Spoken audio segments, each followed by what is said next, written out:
Hello students, today we are going to discuss the derivations of Bohr's hydrogen atom. Okay, so basically this class is, you can understand this class if you have gone through the postulates of Bohr's atomic model. Okay, what are the postulates made by Bohr? So if you have gone through that, then it becomes very easy for us. So in this we have certain derivations which need to be done, and the derivation has a certain pattern. Okay, if you remember the pattern of deriving it, the equations will look very big, but it's not like that. Okay, if you know the logic, it becomes very easy for us. Now we know that the nucleus has a positive charge and an electron is revolving around the nucleus. Correct? Now first of all, so I have written here as Bohr's hydrogen atom, but it is also valid for hydrogen-like atom. Now what are hydrogen-like atom? Hydrogen-like atoms are like helium plus.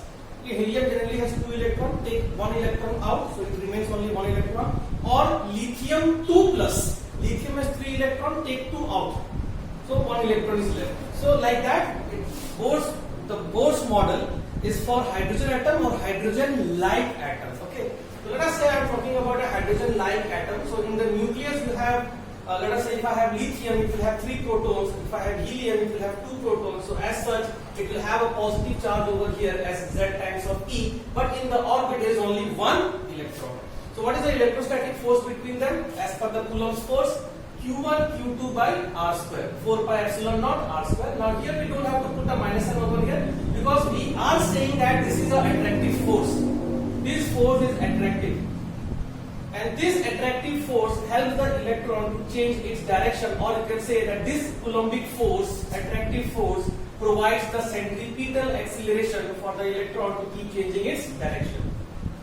So I will equate that to mv square by r. Now this is quantum angular momentum. This is angular momentum as per Bohr's postulate. Okay, what Bohr suggested that the angular momentum is equal to nh by 2 pi. Okay. So using these two equations, the entire thing has been derived. So remember, these two equations is what you need to know first.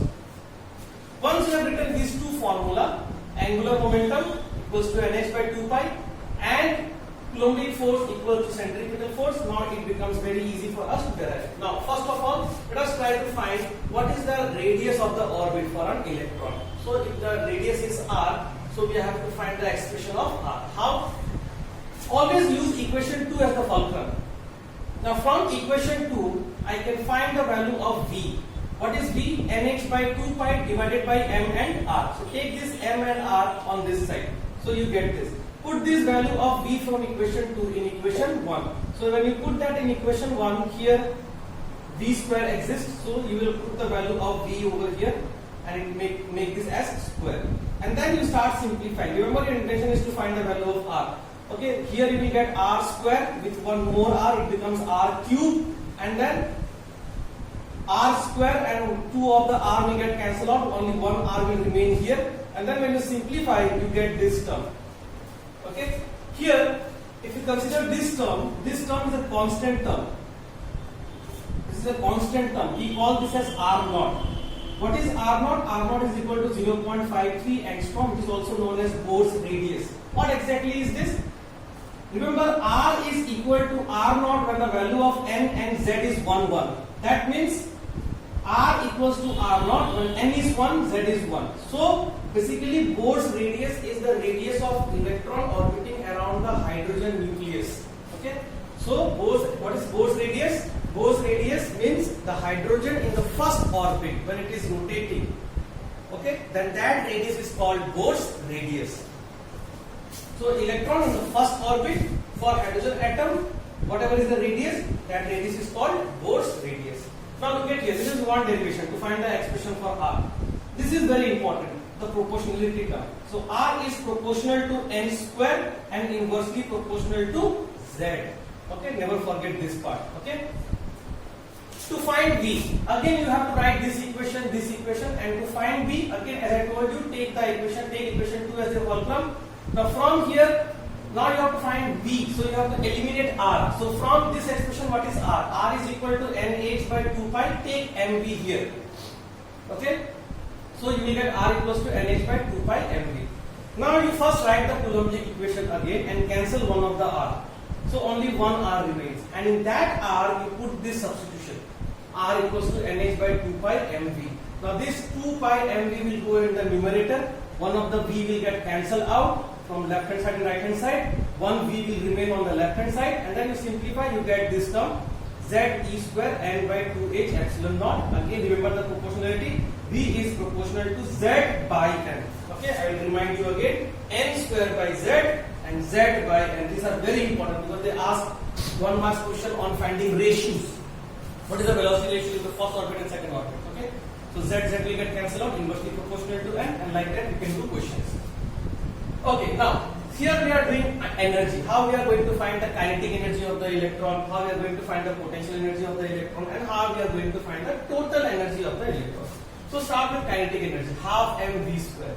So we know the expression for v. Put this value of v here, half mv square, and then just readjust the term. Okay, you get this expression. How will you find potential energy term? The potential energy term, what is the formula from electrostatics chapter? 1 by 4 pi epsilon naught Q1 Q2 by R. So here it is Q1 Q2. Here you have to put minus sign because I want minus sign here. Potential energy is negative because it's a bound system. Okay, it's an attractive force. Potential energy has to be negative. So here now you have to put the value of R. So we know the expression for R. This is the expression for R. N square by Z into H square, that is a Planck constant, epsilon naught pi mass of the electron into charge of the electron square. So you put this value over here, and you get, after simplification, you get this. Now look at here, it's not very difficult. Z square E square M, Z square E square M, H square epsilon naught square N square, H square epsilon naught square N square. Difference, this 1 by 8, this 1 by 4 over here. Okay.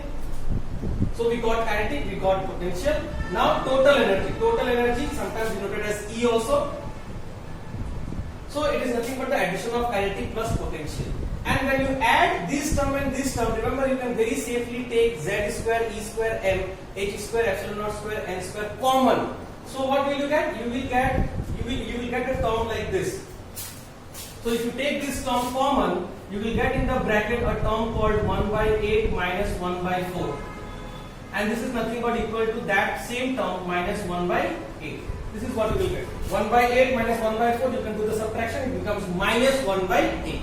So this is the reason why you will get a minus 1 by 8, Z square E square M, H square epsilon naught square into N square. So total energy is negative. They may ask a question to you, what does it signify? Total energy is negative. The answer is it's a bound system, B-O-U-N-D, bound system. Okay, it cannot go apart. Okay, it's not a free system, bound system. That means it will keep on orbiting around the nucleus. Alright, so far so good. Now, if you look very carefully, total energy expression and the kinetic energy expression is 1 by 8, this. It's minus 1 by 8, same thing. That means there's a difference of minus. So I can write total energy is negative of kinetic energy. Very important. Then, look at total potential energy. Potential energy is minus 1 by 4, this constant term, and total energy is minus 1 by 8, same constant term.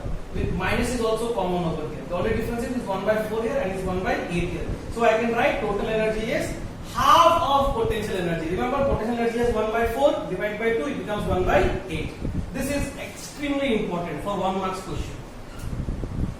Now let's try to understand total energy in terms of electron volt. Total energy in terms of electron volt. This is in terms of joule.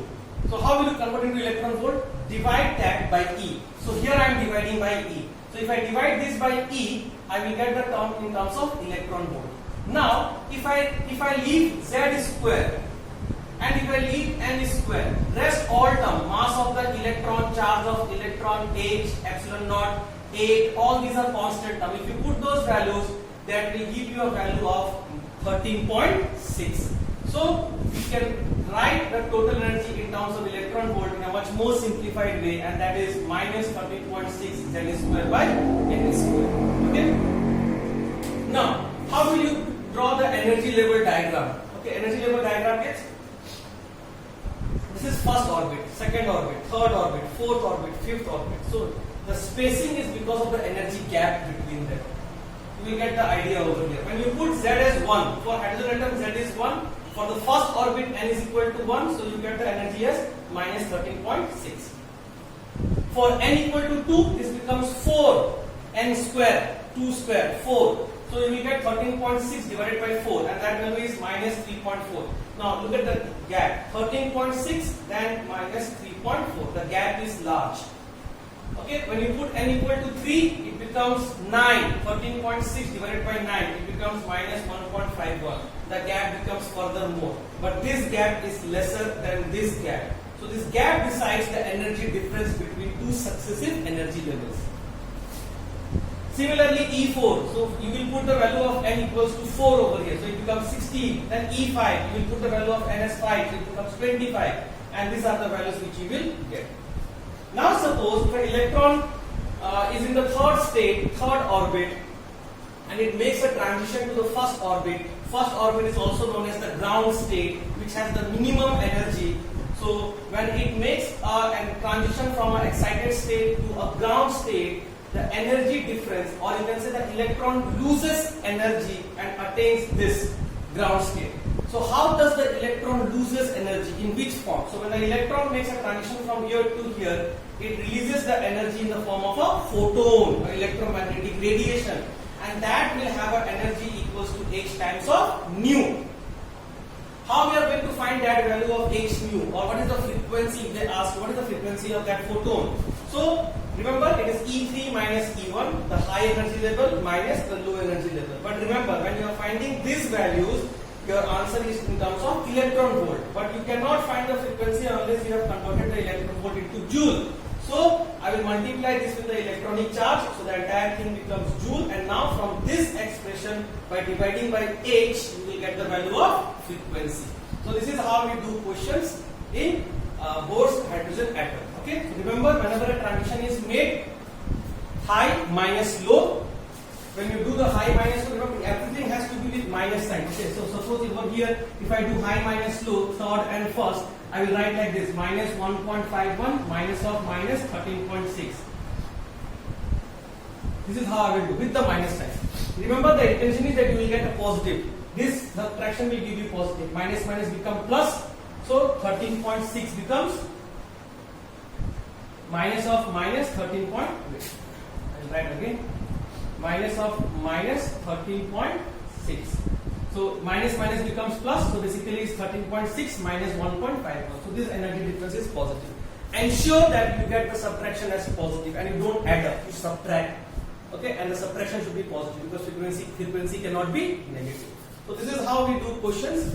So remember, whenever a transition takes place, it's high minus low multiplied by electronic charge, so that it becomes in joule, and then divide by h, you get the frequency. If they ask you lambda, it's very simple. You know the formula, velocity of light equal to frequency times of lambda. So if you know frequency, you can find lambda also, provided you know the value of c, 3 into 10 power 8. Okay, please take a note. Thank you for watching.